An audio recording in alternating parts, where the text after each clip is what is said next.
I'm very happy to welcome you all to our 9th EFACIS Roundtable Discussion. Before we properly begin, I have to say that this event is recorded and we will also make it available on YouTube. And by participating here, you agree to this. But again, welcome to everyone. I am delighted to see so many of you who have joined us for tonight's EFACIS event, which in certain respects takes up the topic of last January's roundtable discussion, which saw the launch of our latest ISE volume entitled Ireland, Interfaces and Dialogues. And in case you've missed that and haven't had the chance to take a look at this EFACIS volume, you will find it as a download available for all EFACIS members on the website. You can also, of course, just buy the book. Today, we will hear and learn much more about Ireland and interfaces, this time from a decidedly linguistic perspective. And I must say that I find it truly wonderful that the Irish English Network, which has joined EFACIS in 2021, was it, or even more recently, has greatly enhanced our federation's interdisciplinary makeup. Well, it's truly wonderful that the Irish English Network organizes this event for us for the second time within only the time span of a year. My special thanks go to the two initiators, organizers, and chairs of today's event, and Barron from Leuphana, Universität Lüneburg, and Katharina Amador-Moreno at the University of Bergen, and also Extremadura, right? But you'll correct me there, Carolina. I'm really excited because the two have also decided to introduce a wholly new format tonight, which they will tell you more about in a second.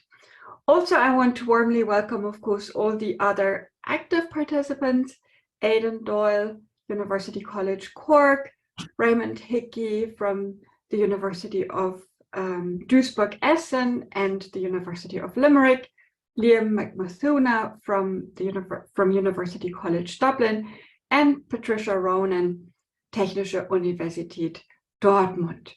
Last but not least, I would also like to thank our fabulous EFACIS coordinator, Sine Del Tour, who organizes this roundtable from the EFACIS end and is also in charge of all the technical aspects again tonight. I'm sure you're all as excited as I am to now learn more about Irish and Irish English linguistics, interfaces, and synergies from our distinguished guests. And I hand over to you and Carolina. Yeah, thanks very much, Katharina. Thanks for the lovely introduction, and also to EFACIS for helping a lot with the organization of this roundtable. Yeah, it's great to see so many faces, familiar and unfamiliar, in the audience, and thank you very much for coming. As you've heard, we are talking about Irish and Irish English linguistics, interfaces and synergies, and so we have a panel. Carolina and myself have the panel. Aidan Doyle from University College Cork, Ray Hickey from Universität Duisburg, Essen and Limerick. We have MacMathúna from University College Dublin, and Patricia, Ronan from Technische Universität, Dortmund. And I just want to tell you a little bit about the format. As Katharina said, it's a little bit different than other roundtables where we had a lot of presentations one after the other and then discussion at the end.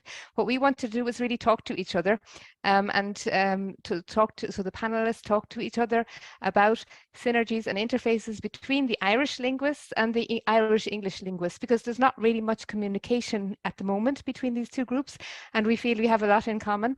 Nevertheless, and so there's a lot to talk about, and we would of course very much like the audience, because as I see, there's a lot of people who have worked on both languages or either one language, and so of course your questions, your comments, your ideas are extremely welcome. We're going to use the chat function for comments, and what I would suggest, I'll be keeping an eye on the chat function. Katharina is going to be throwing in questions at our panelists, but if you have something that you would like to say or ask on a particular topic, then please do so, and I'll kind of fit it in if it fits, and otherwise keep it for later. Because at the end, so first of all, we're going to talk to each other. And then we'll have an open question and answer and discussion at the end, where we want participants here to join us. Yeah, so as I say, that's the main chunk of the roundtable discussion between the panelists and between the audience. We're going to start off with a little overview of both areas, just to give you a little bit of a light introduction into the topic. But first, Katharina, do you want to, yeah, maybe? Yeah. Thanks, Thanks. Anne. I suppose the first thing to do would be to perhaps introduce ourselves and very briefly state what areas we've been working on, so that the audience have a clear idea of why we're here, what is it that we're working on. I have Patricia to my right, so I'm going to invite her to introduce herself first. Okay, thank you very much, Katharina, and everyone. Good evening. I'm Patricia Ronan. I'm in Dortmund, TU Dortmund University. I started life both working on English linguistics and Celtic linguistics, and I did a master's thesis on Irish English, the tense and aspect system of Irish English. Then I continued doing a PhD on verbal nouns in Old Irish and Middle Welsh and Basque for some good measure. Then I moved on to doing a typologically comparative topic of Old Irish and Old English. And since then, I've been publishing on various Irish matters, particularly Old and Middle Irish, and also more recently, more extensively on English linguistics, particularly historical linguistics, diachronic linguistics, and synchronic variation, typically with a focus on syntax and morphology, but also on pragmatics. And I'm very much looking forward to having a discussion with everyone here tonight. Thank you. Thank you. So I'll invite Liam, who's next on my screen. Liam MacMathúna, please, when you're ready. Yeah, Former thanks. Professor of Irish at UCD, and published on Irish English literary code mixing in primarily Irish language text 1600 to 1900, and I participated in Hildegard Tristram's or several of her conferences in Potsdam from the 90s to 2004, I think, which you might come back to later. I'm currently working on the engaged in research on the life and work of Douglas Hyde, the founder of the Gaelic League, and on the Taigh-Go-Neachtain. So he was from North Roscommon, learned his Irish in the late 19th century, and then Taigh-Go-Neachtain and his circle, which goes back to the early 18th century in Dublin. And both of these are working in bilingual environments. And then I'd have some ideas on possible, or where corpora are, where there is material already, where there might be material to be got, and how people could collaborate across Irish English and Irish. So we hope to come to them in due course. That's great. Thanks, Liam. So the next one on my screen is Ray. So I'm going to invite you to introduce yourself. Ray, please. Okay, thank you very much, Katharina and Anne, and Katharina and all the others as well. My name is Raymond Hickey, or Ray Hickey, whichever you prefer. And until recently, I was working at the University of Duisburg, Essen in the Department of English. And my main research, I'm sorry, at the moment, associated with Limerick, of an affiliation with the University of Limerick in Ireland, in the School of Modern Languages and Applied Linguistics. And my research has been very broadly on varieties of English in the Anglophone context, and on things like late modern English and historical phonology as well. And of course, Irish English, where I've done work on lots of things, but with an emphasis perhaps on social linguistics of Dublin and of the rest of the country, particularly from the phonetic point of view, and then developed with standard varieties, also things like language contact as well. And I've worked over the years with all the colleagues here at the moment, and looking forward to this familiar meeting again, this family meeting again, and hope that the audience listening will get some insights into what our work is like, and perhaps some impulses, some suggestions for future work, which they might like to engage in themselves.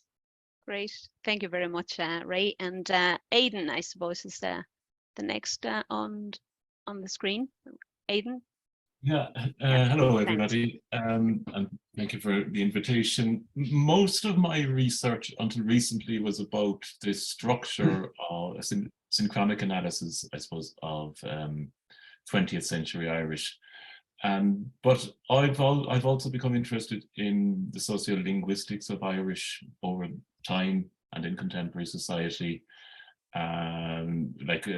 One recent project that I've been working on is the emergence of two varieties of Irish in the 20th century. I'm particularly interested in that at the moment. I'm employed in University College Cork in Ireland in an Irish department. That's about it, really. Thank you. That's great. Thank you very much. Anne, would you like to introduce yourself again? Or you have introduced yourself, but do you want to tell us what you work on? Yeah, briefly maybe. Yeah, thanks, Katharina. Yeah, I'm from Ireland and did my PhD in the area of pragmatics and carried on the area of pragmatics and discourse analysis. And my main area with Irish English is, of course, the pragmatics of Irish English and how Irish English pragmatics differs from pragmatics of other varieties of English, and also looking at cross-cultural contrasts. And I suppose my main analytical focus would be on speech acts and discourse markers to a lesser extent. That's me. I'm in Lüneburg, in Germany at the moment. Yeah, thanks. Okay, thank you. And that leaves me. I'm Katharina, as you know, and I work at the University of Bergen.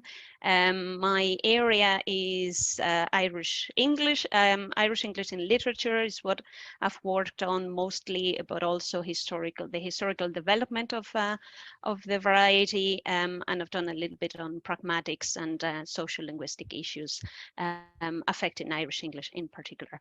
So I suppose what we're gonna do next is to present or give a general overview of the Irish English Network. What is it that we do, when we started, and just give you a general, as I said, an overview of the network. And would you like to say a few words, and then we move on to? Yeah, thanks, Katharina. I actually have a few slides here. I know we weren't going to go into slides, but I think it helps because I want to show you the network, and I didn't trust doing internet and this at the same time, so I just put it on a slide. Yeah, so here we go. I'm just going to share my screen and go back here. Yeah, okay. So you can hopefully see that. Yeah. So thanks. We decided it would be nice maybe to give an overview of the two research areas and how to maybe interact with different people in different areas. And so this is kind of meant for linguists in Irish. So how can you connect with us? And it's also, of course, for researchers in Irish English. How can we connect with each other? Now, I'm not going to give you a historical overview, but just maybe to embed the whole thing. I think Liam mentioned there the Celtic Englishes conferences in Potsdam, and I suppose that's where this was the meeting place for researchers on Irish English. And from what you say, also in the area of Irish, and this happened from kind of 1994 to 2004, so that there was interaction there between researchers of Irish English, and I kind of think at the beginning of the network in Irish English, but maybe Ray can correct us on that there, I'm sure.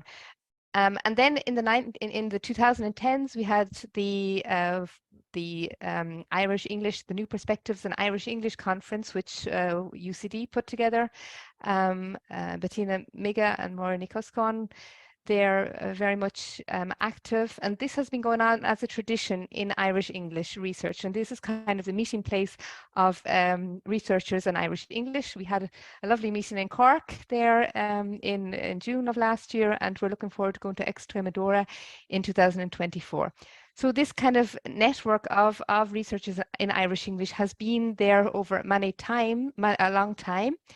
And in COVID, it was actually in COVID, and we decided that we give this network, which already exists, really a digital home, and to give it more, make it more visual for both ourselves and for the outside world. And yeah, to give it a voice.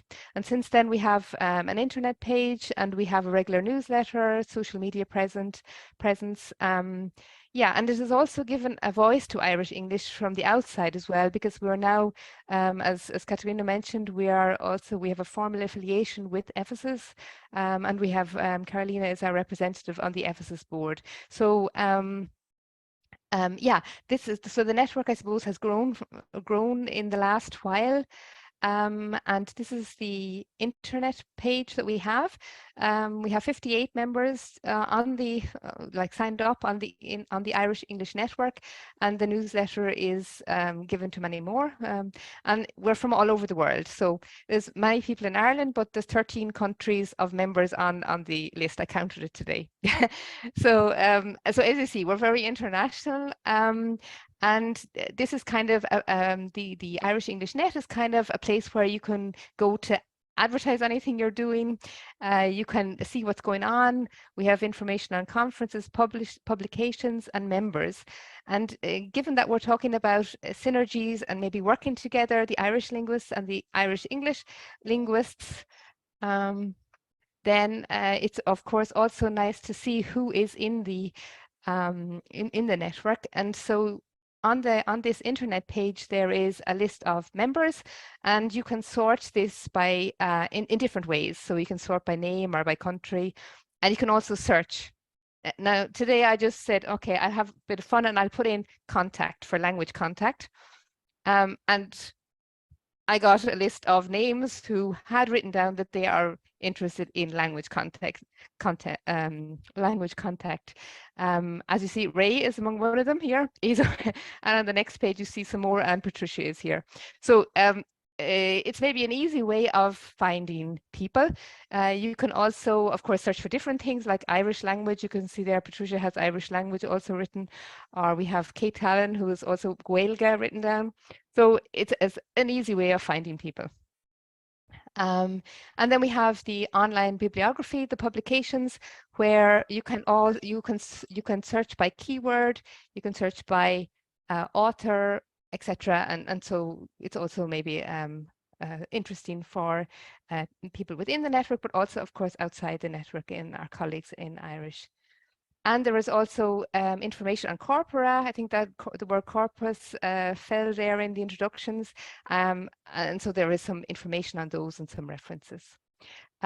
Yeah, so that's a quick, brief introduction to the Irish English Network. Gaurav Mahagwit, and yeah, many thanks.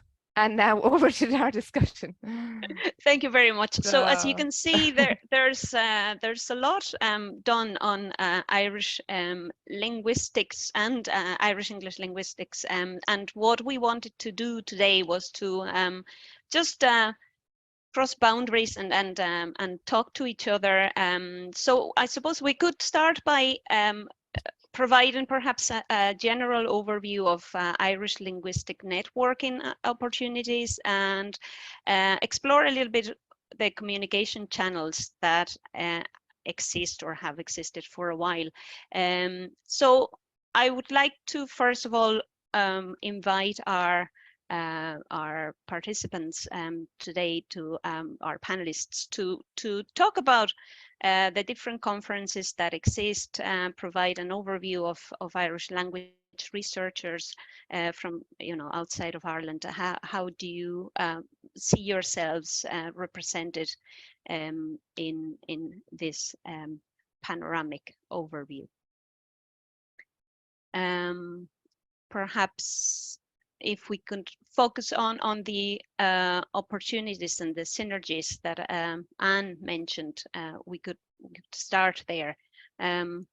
Ray, would you like to say anything? Yeah, would you like to start? say a few words. I was thinking about this afternoon too, sort of reflecting on what we could discuss. And I think because most of us here, the people in the panel, we know each other very well, so we don't have to tell each other about our work. We know that already. We work together very often as well. So perhaps it might be a good idea to tell people who are listening in from the outside, particularly who are not linguists, about what sort of interfaces there might be between our work and their possible work. So I think that there are several points of contact between linguistics in the Irish English context and other fields of Irish English work. Literature is one of them, which Katharina mentioned already, and who's very well known for her work in that area. So one can look at the language of literary texts.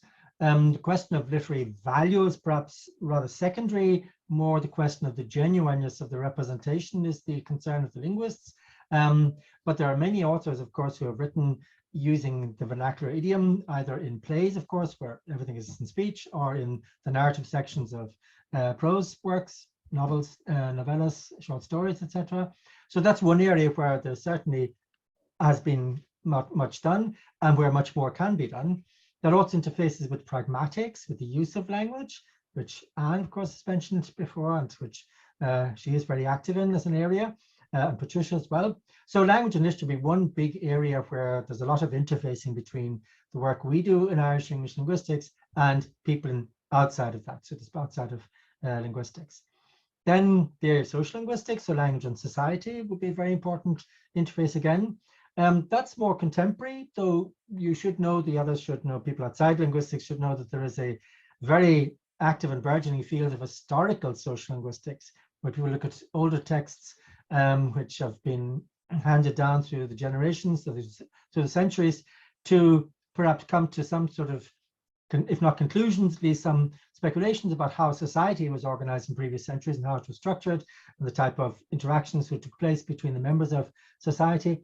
Particularly because in history, of course, the dominating contact is between the two groups, the English-speaking groups and the Irish-speaking groups.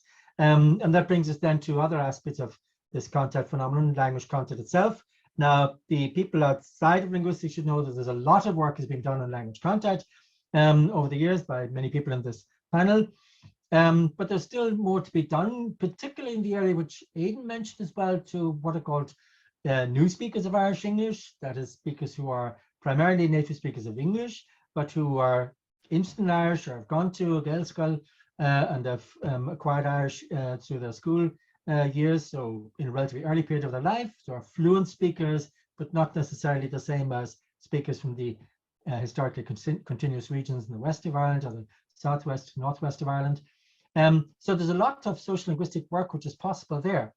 I should say too, that's an area, this area of language content between second language speakers of Irish and native speakers of Irish from the Gaeltachtaí, from the historically continuous regions, if I may say that. That work is not primarily being done by Irish scholars, although one might imagine it should be, because very often Irish scholars are concerned about preserving the language maximally and have shied away perhaps from putting their focus on the changes which are taking place under our noses in Irish society, of course, where the number of native speakers from traditional regions is declining, but there's a very strong contingent in Irish society of people who are interested in the language and have gained knowledge of the language through school, through education in their childhood and early youth as well too. So it would be strong speakers, fluent speakers of the language, but speak it differently from those historical speakers from the historical regions, traditional regions. That's actually a continuation of work which Liam mentioned as well too. The whole question of bilingualism in Irish history is one which is, again, Liam's the man to tell us about that. He might like to say a few words about that in a moment. But it's an area which hasn't been given very much attention apart from Liam's work, and a few others as well. But there are people who are working in the Irish departments at various places, like Regina Nacolithon from UCD in Dublin. So there would be areas where there'd be, again, a strong interface between Irish and English speakers in this area of linguistics, social linguistics particularly. So there'd be two big areas I'd like to mention, but I'm sure the others would also like to mention areas but there is which there'll still be much work to be done. So anybody from the outside thinking perhaps getting involved in Irish English studies, there is plenty to be done, all right. It would just be important to know what has been done already, so you know the field, and then see where there are openings then for future work. Mm-hmm. Thanks. Would you say there has been much past cooperation between Irish linguistics and Irish English linguistics in the past? Well, this is probably a question more for Aidan and Liam. Would you feel that traditionally there was perhaps more textual analysis done in coming from Irish Gaelic? Is there what do you feel are the differences? Well, there's a strong tradition of dialect study in Irish, and still very strong. It's still strong to this day, and it's been done under the aegis of the Dublin Institute of Advanced Studies, the School of Celtic Studies there. So there's a long tradition of that, and there are all these studies from the first half of the 20th century, which are foundational works for the various dialects of Irish around the country. So there has been a strong tradition of studying the dialects as such, not the interface of these dialects with English, but the dialects themselves, and again trying to reconstruct as much as possible then the historical situation in these particular areas. So that has been there. But I should say that the colleagues I certainly liaise with most are present at this panel. So it's Liam and Aidan, of course. It's not insignificant that they're the two Irish scholars here this evening. But I think it would be possible to reach out to scholars working in Irish then, and to find common interests as such, and to promote these, the maintenance and the cultivation of these common interests. I think that would be still be an option available. But one has to reach out to these people and then to try and establish connections on the basis of some common ground. But I think Liam and Aidan are the people, as you say, who might like to say more about that. Yeah, Liam or Aidan, would you like to add or to comment on that? You would like to speak now? Please, yeah, go ahead. You go first, Liam. Well, I just start a bit.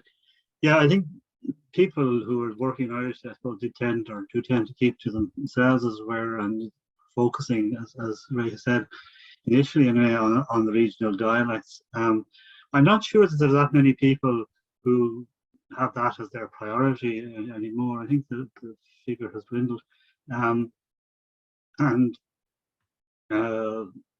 There's a further difficulty too in that with the changes to modularization and so forth, that whereas in the past you could take it for granted that students would be exposed to a particular range of canon of literature and basic dialect studies and so forth.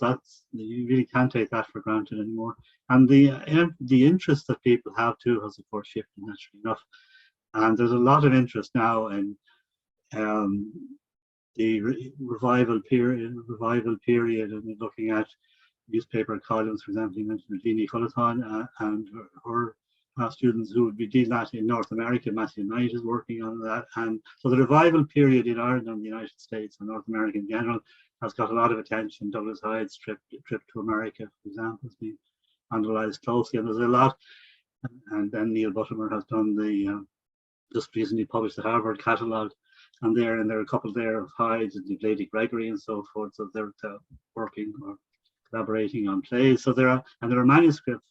There are two manuscripts in mention of Hyde's in Harvard, and one of them seems to be the original text of one of his plays. Lady Gregory used typed them up and from his dictation, or she translated them in collaboration, I would say. So that's there. But more interestingly, perhaps there is also a small manuscript which Hyde seems to have, and it's not only 12 or 20 pages, but it was 10 while he was in the States, in Chicago. So people were coming to him with stuff. So this is the sort of thing that people are interested in. But obviously, it's rich. It's a rich area too for anybody who's interested in Irish English, and there's collaboration. So I think that what I'd hope we would be able to do today was just to mention some of the possible fruitful areas for collaboration, and then the workers are few in all the various fields. So obviously, if you're going to get, so you get a lot of people who work independently. They just do whatever takes their fancy at a particular time, or whatever gets funding. It'd be better if you could get bigger groups of people to come together from starting off one person from Irish English, one person from Irish, and working together, having their students. Maybe ideally you'd get a big project going, which would generate enthusiasm, momentum, and so forth. And later on, I might just mention there are what I would consider significant corpuses of corpora in UCD, for example. The Sture Urlan from Mannheim donated his corpus. I'll explain that later on in the, or maybe I'll just say it now, just like he made a collection of showed his picture, a film of Charlie Chaplin to groups of modern times, was to groups of students in 5th class, I think they were, in 6th, in 7 places in Connemara, 87, 88, and he asked them then to write essays in Irish and English, and he compares with sort of error analysis and so forth. But not only do we have the written essays now, which he has donated, but there are tapes as well. So you have tapes of Irish spoken by these children in Connemara 87, 88, both in Irish and in English, and then they could be, you also have Hans Hartmann's collections from the 60s, for example, which most of Walter was looking at. So you can do diachronic stuff on that, and there's other work that people have done in East Galway and so forth already. But so there is material already available that could be worked, and that's obviously historically the diachronic to some extent. But you could, I mean, it just gives an example, I think, of the sort of thing. Then the double just Bettina Nigga's name on this, and she was quite well aware of and in fact draw people's attention to, mine included, to the importance of the folklore collections in UCD, not just for Irish, which some of us would think primarily, but for Irish English, because about 2/3 of the collections actually. So that it's a great resource for people again, but it's going back a few generations. So there, it's not contemporary, but it is there. So maybe that's enough for me for a while. Aidan, would you like to add to that? Yeah, well, Liam has said it a lot, but there's one thing that he said there that he mentioned that I'd like to maybe expand on a bit. I think, let's say if we're talking about probably the most likely place where people would work together, if we're talking about synergies and cooperation, it's about the bilingualism, the mutual influence of the languages on each other, right? Because otherwise, I mean, we're talking about really discrete disciplines, right? And I don't know if it was Liam or Ray, somebody said earlier that an awful lot of the research on Irish has really focused on the history of Irish or on particular dialects, but without going beyond. And of course, you've got a whole, I mean, most of the people who study English are not, listening to this, right? They're interested in, I don't know, what happened in pegged to the 13th century or whatever, the present day Australia. But so if we, like one area that has proved fruitful in the past is the influence of Irish on English in the 18th, 19th century, right?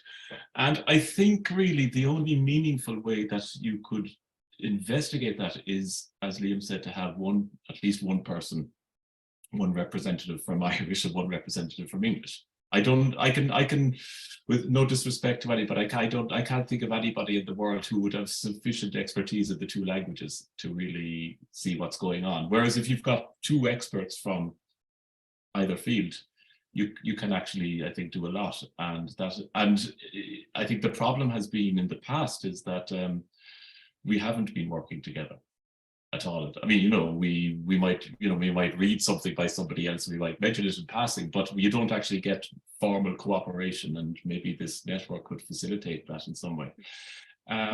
So that would be one thing that I think is worth pursuing. I mean, how you do it, I don't know. And then the other thing, maybe it's kind of related that in a way. I mean, I read stuff about Irish English, particularly with respect to the influence of Irish on it. I'm not by any means an expert. But one thing that does strike me is that there are certain things, like in any discipline, certain ideas have become axiomatic in studies of Irish English. Right? So there are certain things that are almost accepted without question as having come directly from Irish. And I think a lot of, like in any discipline, again, it might be worth revisiting some of those topics and seeing, is this, because somebody in good faith in the middle of the 20th century said, X is in Irish, Y is in English, Y looks like X, therefore Y came from X, right? And now that has been challenged by some people. I know Mark Wuppertal has done it a bit in his book, and I think that's his much more nuanced view of it. But I think there are topics like that that maybe need to be like anywhere need to be questioned, and in the light of, Liam mentioned, I think there the existence of an electronic corpus of Irish 1600-1926, which we didn't have before until 20 years ago, I think it was roughly it came out, that enables you to actually, insofar as we can get any insight into the past, enables us to say, well, did this really exist? We were talking, I think already, a few of us, about the case in point would be the after perfect, which that's one thing that I would describe as being an axiom, that the after perfect in Irish English came from Irish. It's really not really that clear. If you look at the, and again, I'm grateful to Liam for bringing my attention to this. If you look at the examples in the corpus of Irish language, 1600-1926, the use of the harate or enig particle, it's found in subordinate clauses primarily. I think there's 2 or 3 cases where it's in the 19th century where you get the use of finite clauses like "I'm after closing the door," whatever. I'm just mentioning that. I'm just throwing that in. Whereas, so I think there's an awful lot of stuff there that has been accepted and has become, almost articles of faith, and that we need to re-examine. But I think the most fruitful way of doing that is by cooperation, rather than. I think too, in terms of, if you're trying to think just of organizational matters.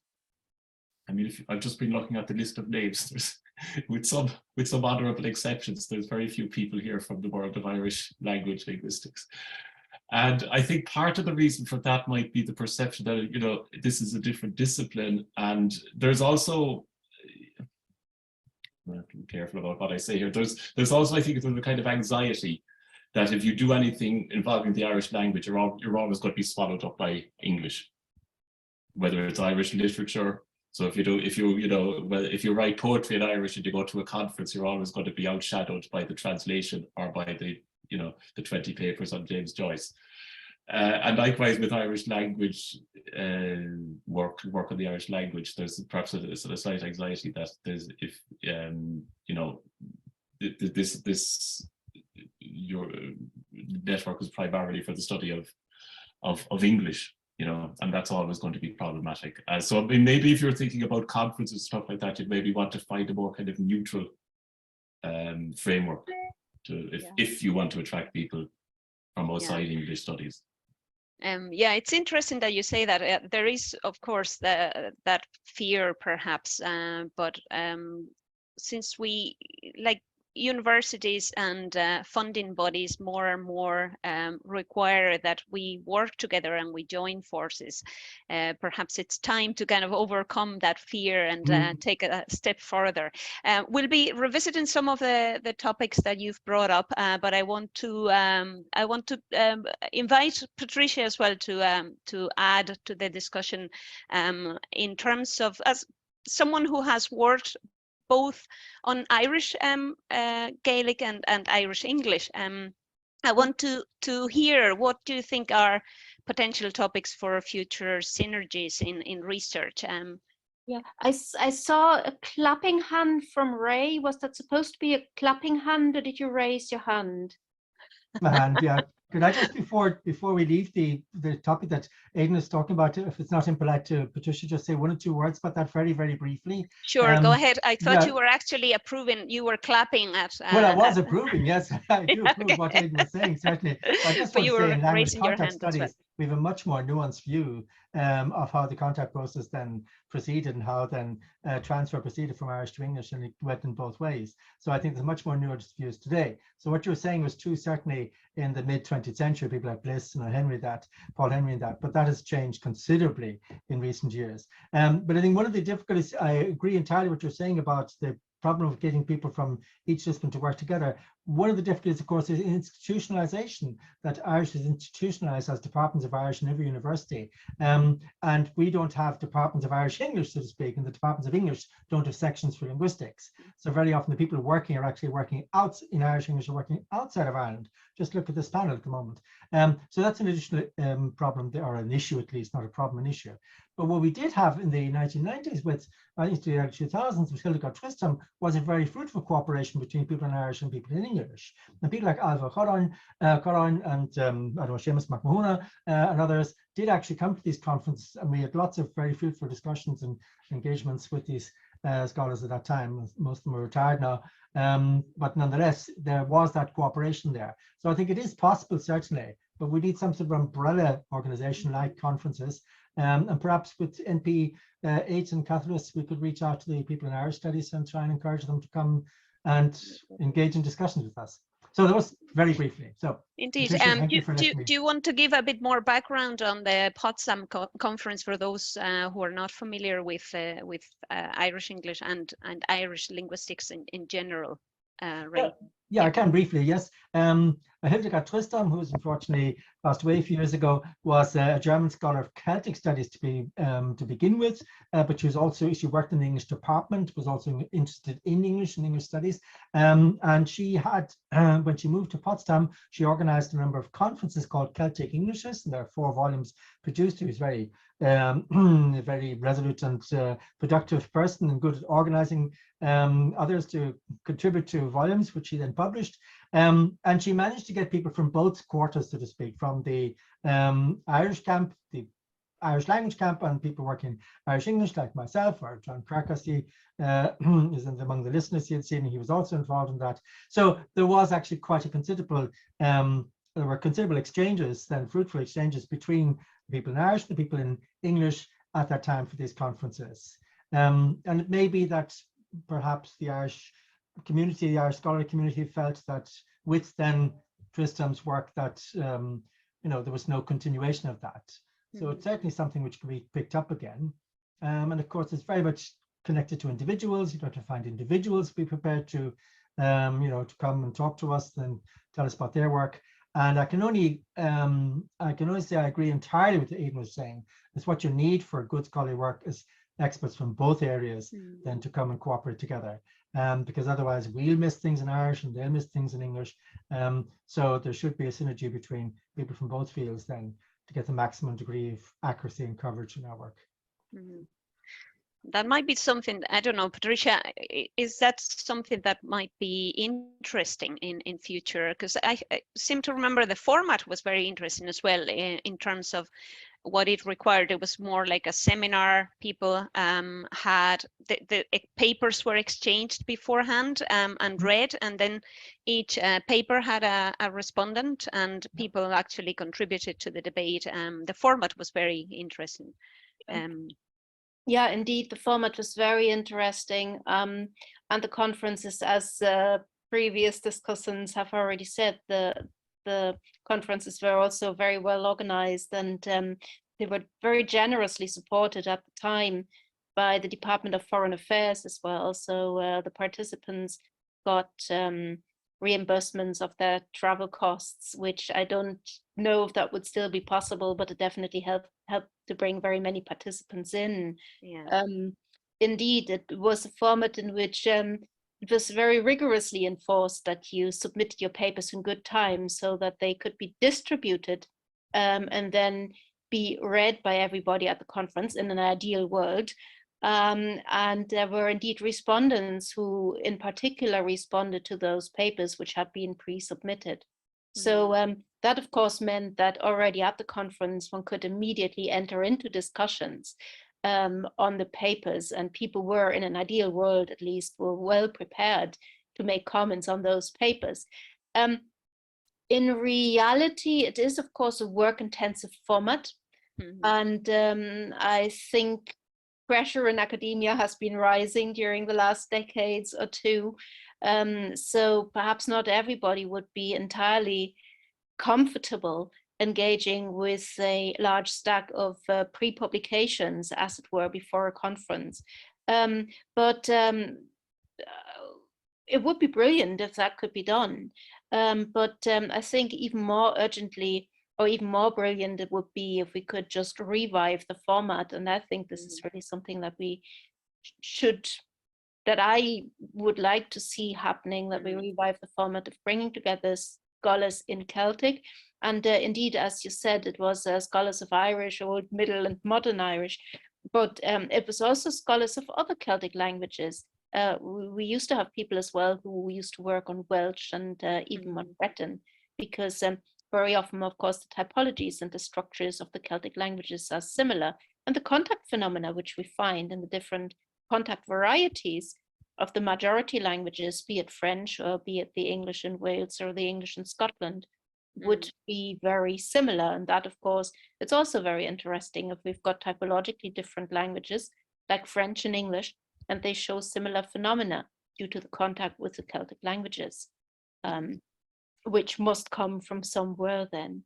So yeah, I think this is something we should really endeavor to do, to bring together scholars from the different fields. And somebody has already mentioned earlier on, I don't remember if it was Aidan, or I think it might have been Aidan or Liam, that indeed, of course, we had massive influence from Irish during the language shift phase during the 18th and 19th centuries onto English. And this is, of course, responsible for a number of features that we know as particular Irish English features nowadays, together, of course, with the fact that it is what is typically called the colonial lag, that the Irish language has, the Irish English language has evolved in a contact situation, which means that often a number of earlier features are retained. But what I find particularly intriguing, and this is really something which I would particularly call for, is nowadays we, I won't evaluate now, I won't evaluate it now, but nowadays we have a situation where there's massive influence of the English language on the Irish language. 200 years ago, we had a situation where there's massive influence of the Irish language on the English language. But the outcome is arguably not the same. The outcome is arguably quite dissimilar. And I think this is something where we could work together very, very fruitfully, because we've been working particularly on the formative stages of Irish English, 19th century Irish English. But we've also got effects of English on the Irish language, and comparing what typological similarities and what typological differences we can find in the contact phenomena from the one language into the other one, and also what causes these differences. Okay, different directionality of language contact, but also the contact situation is different, right? So in the 19th century, people were forced to shift to English because they needed to learn English in school. So they probably did it for economic purposes. I'd say the number of people who study Irish and are passionate about Irish nowadays for economic purposes probably still exists, but it's probably very small. Yeah, so I think for very many people, it is an identity thing. So this would arguably lead to the outcome of language contact being different. And I think this is something where we could really, really get very active and seeing how different motivations to identify with one language or the other, to use one language or the other, has an impact on the way that the language contact develops. Yeah, good, thanks. I don't know if any of the discussants want to pick it up from there, or we could probably go back to the topic of language contact and explore that a little bit further. Would you say there's much interest in Irish Gaelic from the perspective of Irish Gaelic in looking at learners and how other non-natives acquire Irish, because this is something that obviously is important now, given the new Ireland that that we're facing with different newcomers. Do you think that might be an area of interest that might be worth exploring? Are there differences in how we look at it from the perspective of Irish English and Irish Gaelic?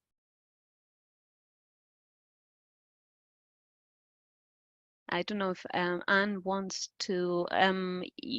We were inviting questions from the audience as well, but I don't see that anybody has added to the chat. And you're keeping an eye on the. I'm keeping an eye, but so far no. But maybe we can encourage people to start getting their chat chat input in, because I can then collect. Thank you. Great, thanks. If nobody else wants to make a remark there, I can just comment briefly on what Katharina was saying. Going back to what Patricia was saying, sorry, before that, is that there has been work done, of course, on the influence of Irish on English, but it's mostly been done by people outside of Ireland, like Nancy Stenson in Minnesota did a lot of work on that. She's now retired and isn't doing so much work on it now, but there have been people who've worked on that. And there was somebody called Elena Veselovich, who I don't even know personally, but she worked on that as well too.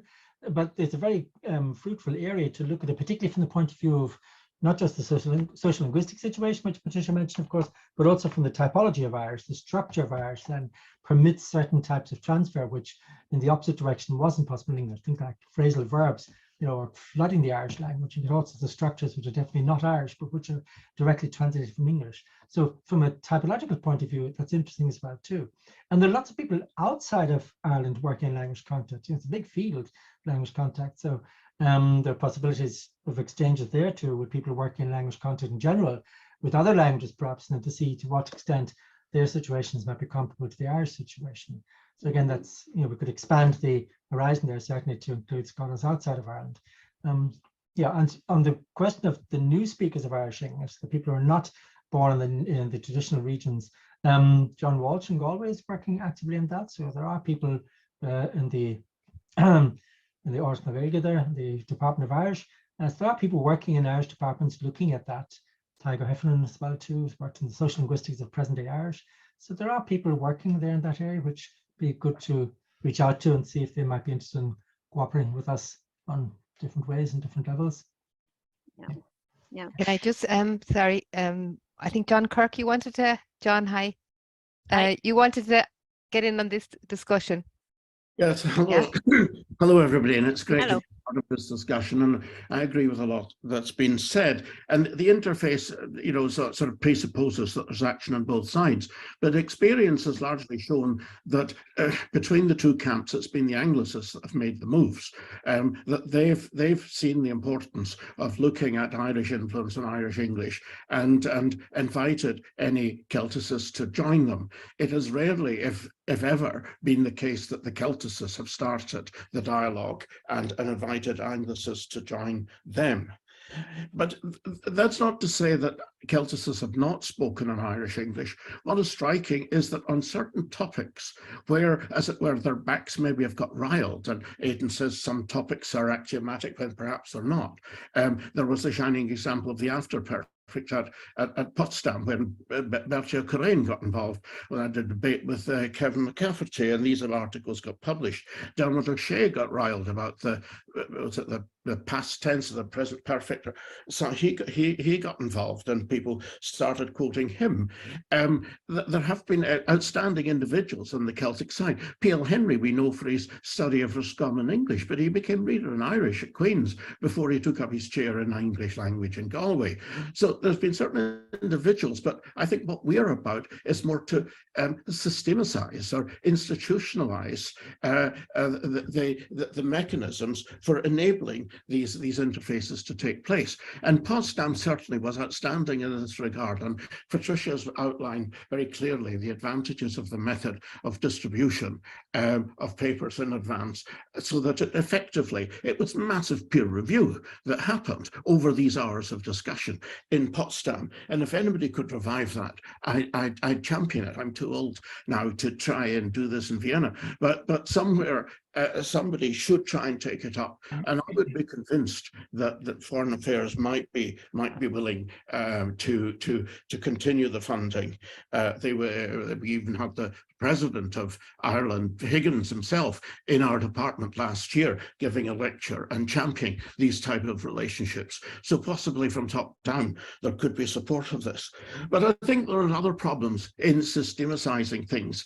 You know, in English, and many of us who are involved are interested in so many aspects of English, the diachronic aspects, the synchronic variation, the stylistic uses, and so on, all its many dimensions.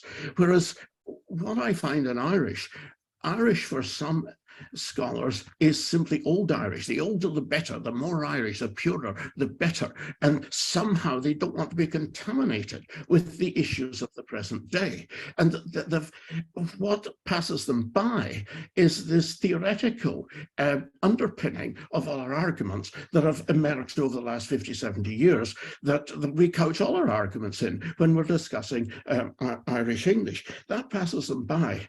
But that leads on to a further issue about Irish today. You know, Irish, you know, is Irish simply a question of the forms and constructions of Irish, or is Irish a sort of social cultural resource in the community? Is it a living force? And I'm thinking of Conqueror Gilligan's report on Irish in the Gaeltacht. What are people trying to achieve there? There's not miles and miles from anything to do with Old Irish. It's something as a living force in the community for people, and the vocabulary is entirely different. In some ways, it's sociology, perhaps. But if I recall, it was Howell's protest about that report when it was launched in Ireland. But yet it is all part of Irish studies.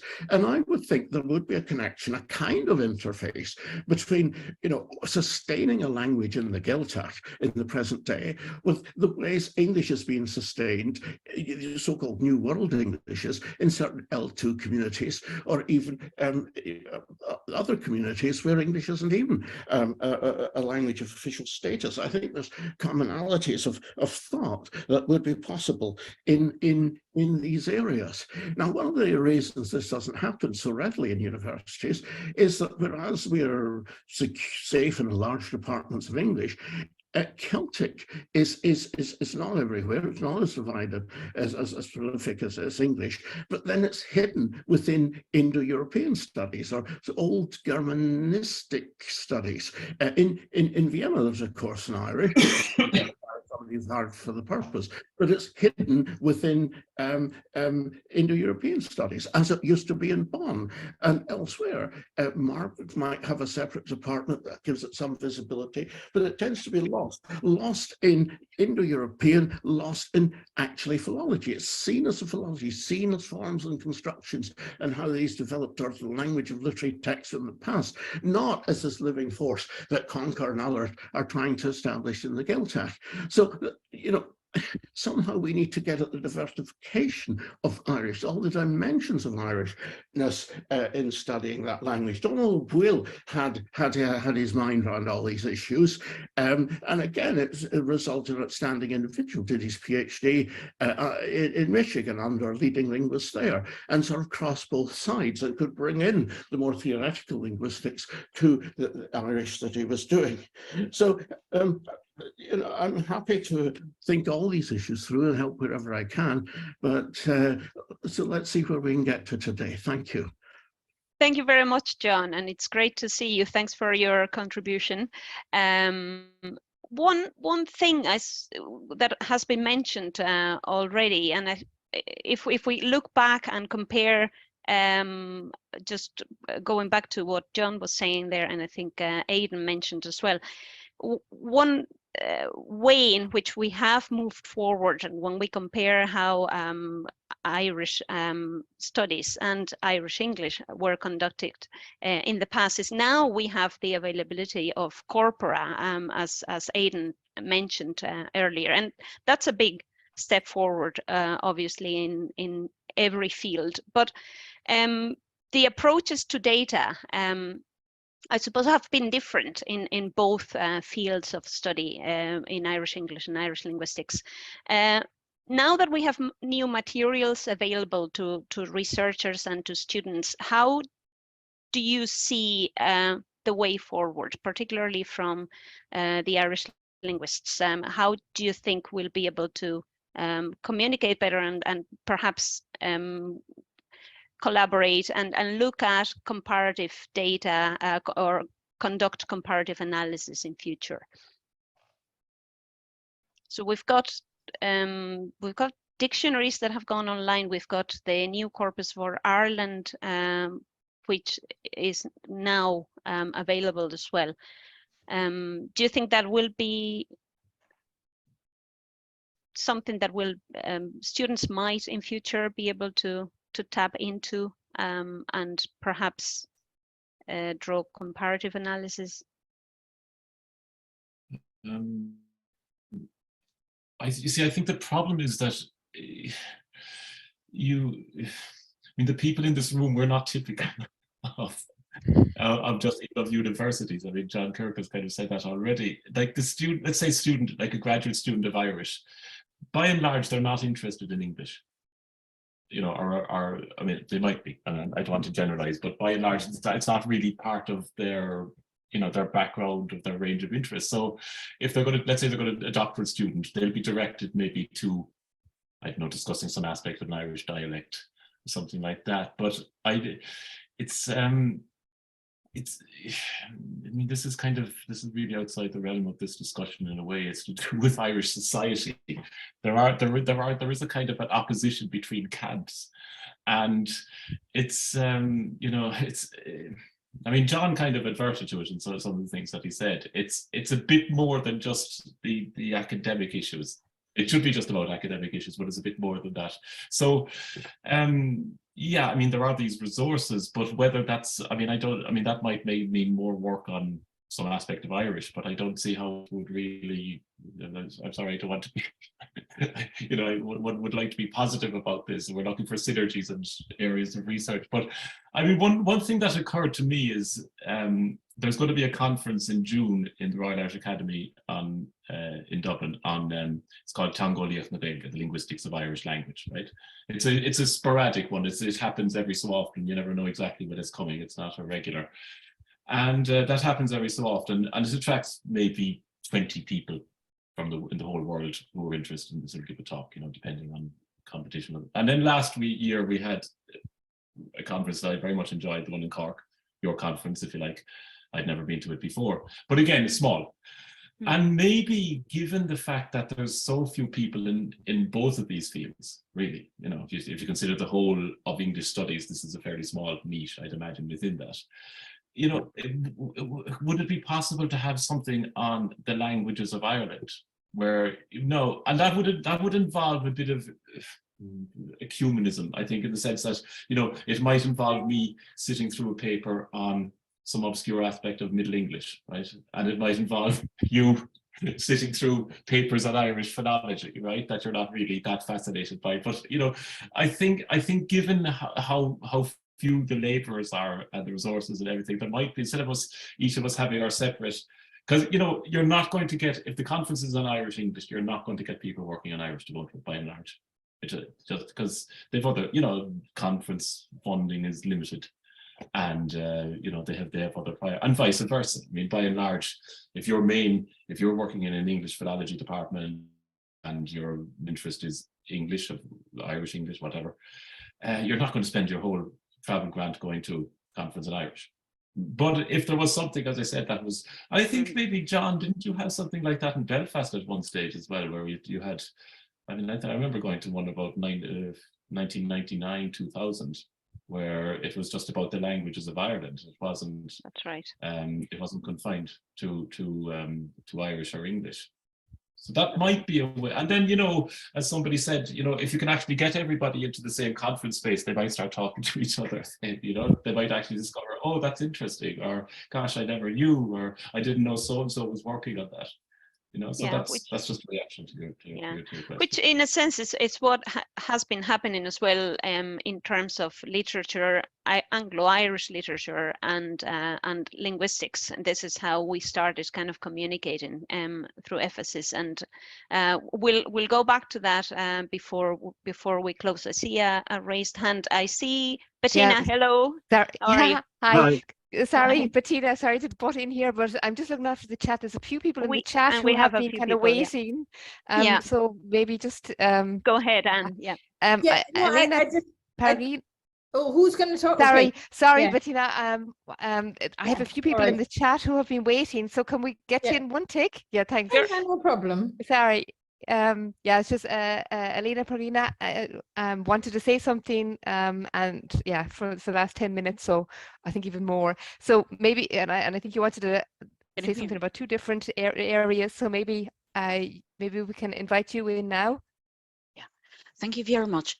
It's fascinating discussion. I'm speaking about Bonn, I'm newly appointed junior professor of Celtic Studies at the University of Bonn, and we are situated now at the Institute of English, American and Celtic Studies. So theoretically, the interaction should be quite intensive, and there are some people who are interested in language contact. My own research focuses on Welsh, and specifically on language context phenomena, which are connected with translations both ways. So I wanted to ask whether there is research on that type of language context phenomena which occurs in translations, and whether there are specific corpora to study that, both in fiction translations both way, and also I imagine for Wales there is a huge, not huge, but there is parallel corpus of the Welsh Assembly. Is there such a corpus for the Irish parallel documents? And thank you very much. This is exciting discussion. Thank you. And do you want to? You're keeping an eye on the chat, right? Do you want to? Yeah, I'm keeping an eye on the chat, but maybe someone wants to answer if they know anything about language contact in translation. Yeah.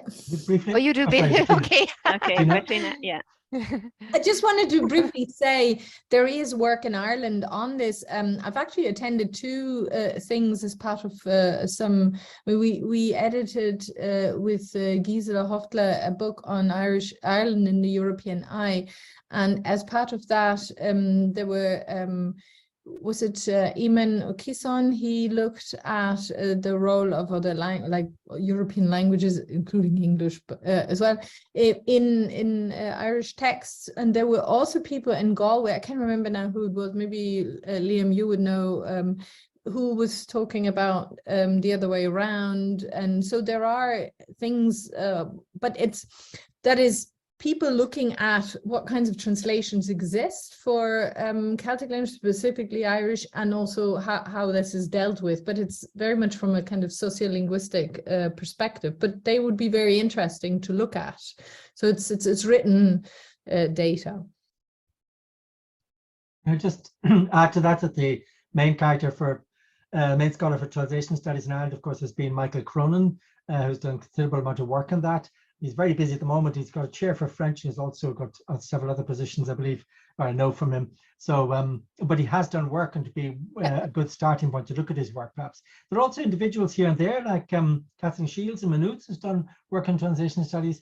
And there are people like Siobhan O'Leary in the now called the Technological University in Dublin, and the Centre of Dublin, who's done work on code switching as well. So, there are people, individuals here and there working that sort of stuff.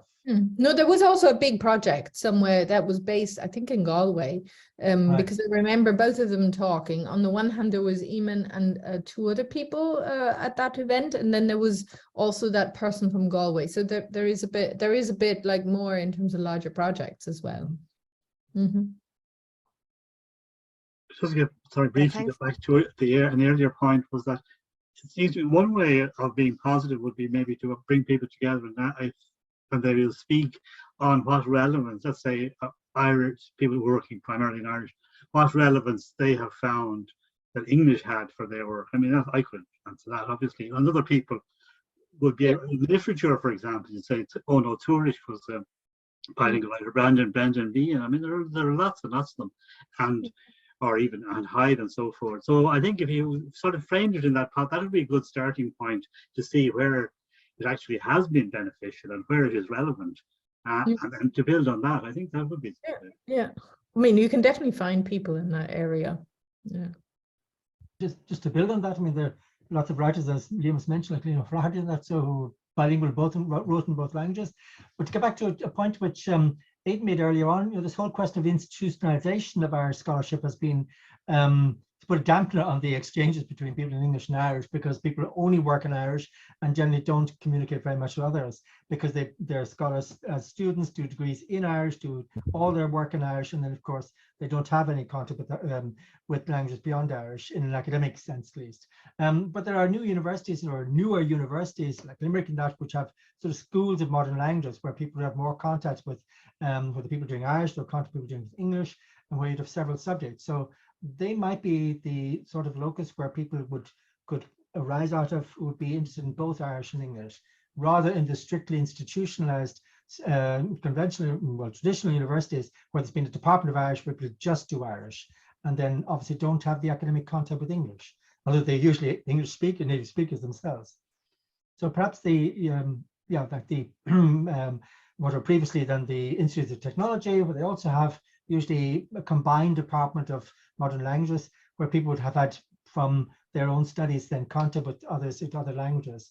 That might be a point where you could get people willing to cooperate with others, and simply because they've had this contact with people outside of Irish. Can I also suggest something? Can I make my short contribution? Yeah, I was just going to ask you, Bettina, would you? Can I invite you to? So actually, what I was going to suggest, Noel and I had a conference about Celtic sociolinguistics in 2015, and that was actually quite well visited, right? And one of the things that we thought about, we never got back to it at the time, or even now, is this idea that we could also pair this up with contemporary research on Irish English. So there is more sociolinguistic work, and I would definitely say, like that's what I heard from Aidan's stuff as well, that we could go a little bit more maybe on the synchronic level, because we could actually get other people involved who are not necessarily in either of the fronts, right? And where we could look at what is happening to Irish, and there's this whole network of new speakers. They have a lot of interesting stuff. There has been quite a lot of research on the sociolinguistics of Irish English, kind of through our PhD students, but also others. And so we could bring that together, the more sociolinguistic work, and see what are the commonalities and where could be ways forward. And I think it would be a very good point to do this now, when Ireland is in a particular context as well. So I mean, I'm always joking with my students that now that Ireland is the only English-speaking country in the EU, we should really start norming Irish English, or promoting it much more higher as a English to be learned, or something like that, And I mean, I think we could have these kinds of discussions and see how there are commonalities with Irish. Can I also, just as an aside, a fun fact, so to speak, was asked by Amazon recently to judge their Alexa version in Irish English, which they've produced now. Apparently there's an Alexa version of Irish English, and they wanted initially to have someone with a really strong accent, and a strong country accent was really recognizable by Americans as being Irish English. I said, that's ridiculous. People think you're making fun of the Irish to do that. So I suggest they take a middle of the road, sort of Dublin middle class speakers. That's not too advanced. A lot of other people might not like Ray, and we still don't have much research on the kinds of styles that are there. So I think we need to be very careful in that space. And actually, there is a lot going on, but that's exactly why we have to have those discussions about, because there is a lot of things that's being erased. Yeah. So, I think that's why a conference in that kind of space would be very good, to think about the contemporary space. And you might get Google to fund us. Well, exactly. And well, they might not fund us, because I've had quite a lot of discussions with them about why there aren't these Irish English versions and so on, but they're always happy to show me the Irish versions. Right. So, you know what I mean? Because we could actually open up that space and get people involved. But unfortunately, it's going to be very hard to get them involved in more historical stuff. So we could maybe start with a more contemporary, more politically kind of, like the customization effort is quite big right now in the industry. So we should and we have a lot of those people here, we should just capitalize on that, and then we can move out from there. I mean, okay, this might be a very specific point of view coming from somebody who deals with the everyday issues, but it could be a way forward. Yeah. Yeah, leading on from that, could I just throw another factor into the mix? And that is media studies. And it seems to centre down through Dublin City University, one of the newer universities. And if I'm not mistaken, you can do degrees in something like Irish and media studies. And that's hugely important for an Irish medium press, or more so, Irish medium broadcasting and the future of TG Ceathair. And it seems to me that you know, and goodness knows how much Irish is in social media, there must be quite a lot, that this is a growth area where almost instinctively the two languages are overlapping and intermixing, and people are interested in both. I think John Walsh came out of that school, and there's a whole book, I'm trying to call its name and editor, a new approach or a new look at the Irish language, came out of Dublin City University a few years ago. I tried in the latter years of language and politics to get them involved, but we didn't get very far with that. If we had continued, we might have got further. But that seems to me another growth area. And it's also not a million miles from the social problems of the Gaeltacht. And they also deal with translation studies from Irish and through Irish a lot. So, you know, I think we can get them involved. That's not a problem, but we need to contemporize the whole thing. I think the motto, the message has to be: forget about Old Irish, forget about Irish as a Celtic language. You know, let's get on with Irish as a living language of the present day in a multilingual community, or something of that sort. Yeah. More focus on spokenness, is needed there. I don't think actually just spokenness, because people are writing a lot more. Social media is an important one. So it's just that, like, the sociolinguistic domain, and let's see that we get different sets of people, and the whole machine translation effort needs to be involved in this. So, you know, I mean, I think a sociolinguistic one can get us all of these kinds of things. Yeah, and a lot must get written for TG Ceathair as well. I can just read something from the chat. And Maria, do you want to say it yourself, or will I read it out? Whatever you like. I'll read it. Okay. So I'd like to contribute that another avenue for synergies and research would be looking into the acquisition of Irish English and Irish as a foreign language. Again, this is contemporaneous again. I know there's some research that looks at the acquisition of Irish English by Polish speakers, but perhaps we could look at the acquisition by groups with other L1s like Spanish. The same could be done for the acquisition of Irish. This could be done from a sociolinguistic, variationist, pragmatic, etc. perspective. The findings could also be used to write TEFL or EFL books, which include features of Irish English, not just linguistically speaking, but also from the cultural and socio-pragmatic perspective. Yeah, so entering into textbooks there, also another interesting perspective on it.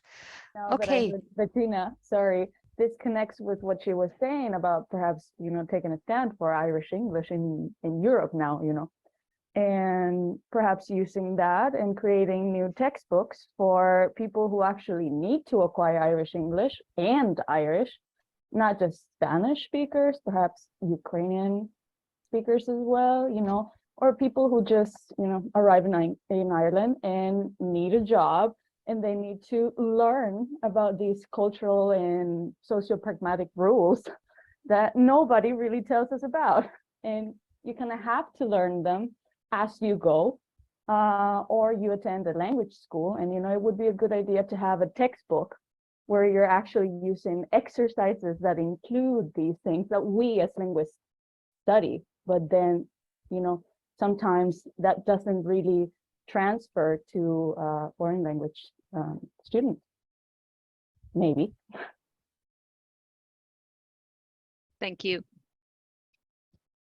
Katharina, I'm just looking at the time. I think you were looking at it as well. Maybe we should, because it's connected. What I was thinking is connected to Katharina has a comment in the chat to check out the EFACIS Irish Itinerary podcast episodes, with some contemporary authors writing in Irish and conducted in English. And there's a link there in the chat.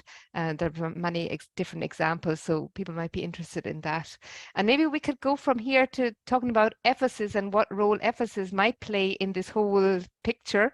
I think there was a very recent format that I saw about the PhD lunch break, which I think happened today. Or was it? Is it? No, tomorrow it's on. Is it, Katharina? I think it's tomorrow. I think I've written down the 16th of February, which is tomorrow. Yeah. So this is maybe something of interest for younger researchers in the area of Irish English and English, that you meet up at lunchtime on Zoom and discuss PhD concerns and Irish English, and maybe we continue the discussion that we've had here. Who knows what will come out of it? I mean, I think that's a very low-key format that people can really discuss what might be possibilities in the area, and maybe some people have got ideas today. Continue them there. And another one would be the PhD seminar in Prague in September, 22nd to the 23rd of September.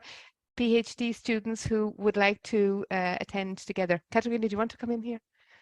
Yeah, maybe just very briefly. I think, and again, to emphasize that EFACIS is really happy to play a role in making contact between Irish speaking and Irish English speaking people, scholars, students, everyone. And I think the European platform is also particularly well suited to do so, because for us as Irish studies from beyond Ireland, in a way, it's so natural that we have to communicate in various different languages. That's probably also, I mean, somebody, I think it was you, Raymond, earlier mentioned that it's maybe no coincidence that so many scholars of Irish and Irish English work not on the Irish island, but elsewhere, because those fears and also maybe oppositions between camps of speakers of Irish English and Irish, that's really something that is specific for Ireland, right? And if we open this scene up and broaden it towards Europe, I think we are dealing with a totally different constellation. And I've mentioned the podcasts because for me, I'm a literary studies person, not in linguistics, but I was really happy and also supporting the fact that we also invite authors writing in Irish. And I found it extremely interesting that they all have slightly different approaches to how they relate Irish and English in their work, I think, but also in the way they communicate about their work. And I think that's also a could be an interesting object of study, how contemporary authors handle the two languages. Yeah, thanks for that. And maybe on the topic of EFACIS, we should talk about the EFACIS conference also, which is the umbrella organization where we have another opportunity for people to talk to each other. And Belfast we have this year, so might be attractive for many people in August. Yeah, the deadline is still to come. I think the end of February is the deadline for the conference. So that's another opportunity for potential talk, discussion, chats. Yeah. Okay, I think we need to wrap up, don't we, Carolina? I think we do. Yeah. We'll say thank you very much to all the discussants and the participants. Thanks for the questions that were posted into the chat and were thrown in here, and your contributions. It's been a pleasure to have you all on board today. Yeah, I don't know, Anne, do you want to add anything else? Yeah, no, I think yeah, basically thank you the same. Thank you for coming and for our brave Irish people coming in. Gurv Mila Mahagwiv. We have to do some yeah, symbolic, at least symbolic if we can't converse in the language fluently. It's been great having you here, and thank you very much for the willingness. As you say, it's kind of a thing where we haven't really talked, and so there's these. It's the same as us Irish English linguists with literature. You know, it's a kind of a similar position. I think we understand it. Also, we had the same, I think, feeling joining EFACIS. Katharina, if you remember the first few conversations we had, it was like we perceived of EFACIS as somewhere where there's literature going on and not much else. But that has completely changed, I think, our perception of what EFACIS can do. And so I think it's really great that Liam and Aidan are here today to talk to us and the people in the audience from Irish English. And I think we've looked at a lot of synergies. Language contact is, of course, our original one, but today has shown us many more with second language acquisition, contemporary language use, and I think energy here in the room to continue this, and many good ideas for future collaboration. So here's to the collaboration. And if we were in the room, we'd probably be get out our wine glass or our orange juice or whatever, and continue the discussion, but we'll have to look for another space to do that. Thank you to you all for coming. Thank you very much. And thank you, Katharina, as well. And maybe this space could also be the EFACIS conference in Belfast next August. Exactly. We'll do the toasting there. Is still out there, and we would be delighted to welcome a lot of Irish and Irish English linguists in Belfast next summer. And if you don't want to wait till next week, till next summer, next week, there is the EFACIS Book Club, and Anne Fogarty from the University College Dublin will introduce Lewis Kennedy's Trespasses. Thank you, Anne. Thank you, Carolina. Thank you all for joining us again. And yes, if you have more projects to offer, more ideas for roundtable discussions in the futures, we're always there and happy to help you organize them on the EFACIS platforms. Thanks again. Thank you. Have a great evening. One small thing at the end. Can I? Yes. Yeah. Sorry. Can I? There's a question in the chat about the dates for the August event. It's on the EFACIS page. It's on the Irish English page. It's the 24th to the 27th of August, and the call deadline is the 27th of the 2nd. I'll try and put I'm not sure what happens when we say goodbye. I put the link in the chat. You put the link that in. leads Okay, you great. to Thanks. the Thanks, papers. Yeah. And the dates for the RIA conference that Aidan mentioned this summer on the linguistics of Irish, are there details of that available anywhere? There are. I think I sent them to you, didn't I? So yeah, I sent it around. I sent it around the network, but I can send it around again. Mm-hmm. Yeah, I can send it around again. It's sometime in June. Yeah. I can't remember off the top of my head. Yeah, it's in June. We don't have a link to it. I have a call for papers, but I can send the information around. Right. Yeah, I'll send it around the mailing list. Okay. Can I just say very briefly, if there's anybody listening here, we've been talking to ourselves. I mean, that's by the nature of the discussion here. But if there's anybody listening to us who have questions about language, might be considering getting involved in the linguistics of Irish English, they can get in contact with us. And our email address is on the Irish English Network site. So I certainly would encourage people, if they were interested in Irish English, to get in contact with us if they had any specific questions about how they might proceed in some particular matter. And Katharina, if you have students of literature who want to look at some language aspect of their work, then they can certainly get in contact with us, I think. Yeah. Thank you for hosting us again. It's a pleasure to be within EFACIS, and we're very happy that we're able to be with you. So thank you very much.